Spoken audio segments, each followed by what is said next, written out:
महाकाल की नगरी उज्जैन, जहाँ के कण कण में महादेव का वास है। यहाँ हर दिन चमत्कार होते रहते हैं। महाकाल की इस नगरी में पांव पखारती क्षिप्रा नदी है, जिसे मोक्षदायिनी क्षिप्रा भी कहा जाता है।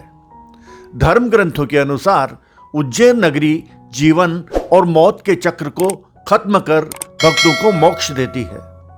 यहाँ हर दिन भगवान भक्तों की बुराई को निगल लेते हैं और दूर कर देते हैं उनके सारे कष्ट।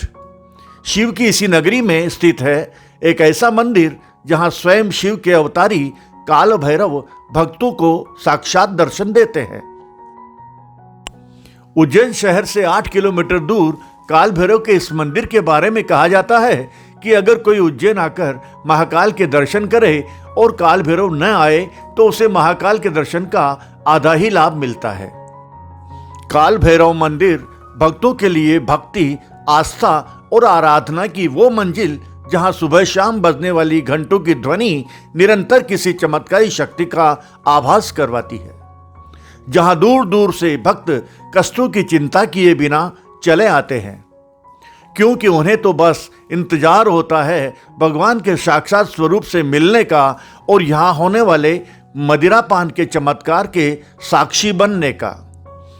उज्जैन के भैरवगढ़ क्षेत्र में स्थापित इस मंदिर में शिव अपने भैरव स्वरूप में विराजते हैं। वैसे तो भगवान शिव का भैरव स्वरूप रुद्र और तमोगुण प्रधान रूप है, लेकिन काल भैरव अपने भक्त की करुण पुकार सुनकर उसकी सहायता के लिए दौड़े चले आते हैं। काल भैरव के इस मंदिर में मुख्य रूप से मदिरा का ही प्रसाद चढ़ता है। ये काल भैरव पे दारू चढ़ता है और मैं हूँ बेवड़िया।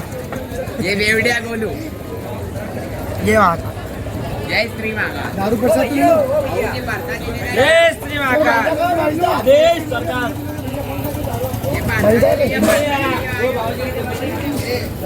ओ भैया प्रसाद ले आओ, प्रसाद।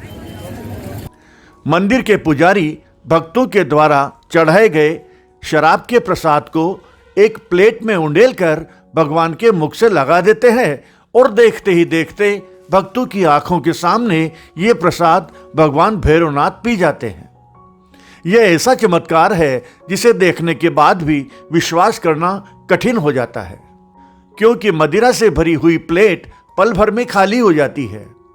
इसके अतिरिक्त जब भी किसी भक्त को मुकदमे में विजय हासिल होती है तो बाबा के दरबार में आकर मावे के लड्डू का प्रसाद चढ़ाते हैं।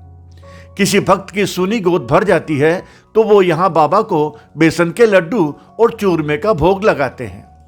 बाबा के दरबार में आने वाला हर भक्त कोई न कोई समस्या लेकर आता है और बाबा काल भैरव अपने आशीर्वाद से उसके कष्टों को हर लेते हैं।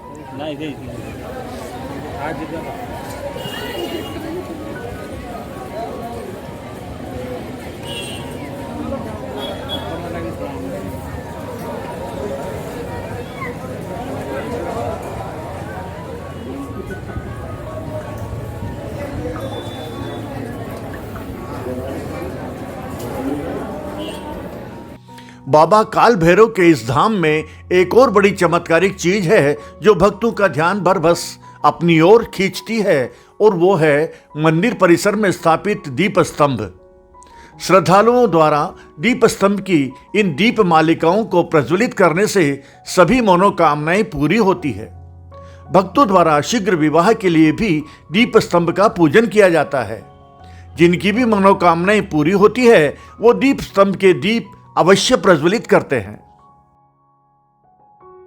इसके अतिरिक्त मंदिर के अंदर भक्त अपनी मनोकामना के अनुसार दीप जलाते हैं। शत्रु बाधा से मुक्ति व अच्छे स्वास्थ्य के लिए लोग सरसों के तेल का दीपक जलाते हैं तथा अपने मान सम्मान प्रतिष्ठा में वृद्धि की इच्छा रखने वाले लोग चमेली के तेल का दीपक जलाते हैं। काल भैरव के इस मंदिर में दिन में 2 बार आरती होती है। पहली आरती सुबह 8:30 बजे की जाती है और दूसरी आरती रात में 8:30 बजे की जाती है। महाकाल की नगरी होने से भगवान काल भैरव को उज्जैन नगर का कोतवाल या सेनापति भी कहा जाता है। काल भैरव के शत्रुनाश मनोकामना को लेकर कहा जाता है कि यहाँ मराठा काल में महादजी सिंधिया ने युद्ध में विजय के लिए भगवान को अपनी पगड़ी अर्पित की थी। उन्होंने भगवान से युद्ध में अपनी जीत की प्रार्थना की थी और कहा था कि युद्ध में विजय होने के बाद वे मंदिर का जीर्णोद्धार करेंगे। काल भैरव की कृपा से महादजी सिंधिया युद्धों में विजय हासिल करते चले गए। इसके बाद उन्होंने मंदिर का जीर्णोद्धार करवाया। तब से मराठा सरदारों की पगड़ी भगवान काल भैरव के शीश पर पहनाई जाती है। वैसे तो यहाँ साल भर श्रद्धालु आते हैं, लेकिन रविवार को पूजा का यहाँ विशेष महत्व होता है। जिस प्रकार सोमवार का दिन महाकाल शिव का है, उसी प्रकार रविवार का दिन काल भैरव जी का माना जाता है। बाबा काल भैरव के भक्तों के लिए उज्जैन का भैरव मंदिर किसी धाम से कम नहीं। सदियों पुराने इस मंदिर के बारे में कहा जाता है कि इसके दर्शन के बिना महाकाल की पूजा भी अधूरी मानी जाती है। तो अब जब भी आप उज्जैन महाकाल के दर्शन करने जाएं तो काल भैरव मंदिर जाना नहीं भूलें। और हाँ, इस चैनल को सब्सक्राइब करना भी नहीं भूलें। धन्यवाद।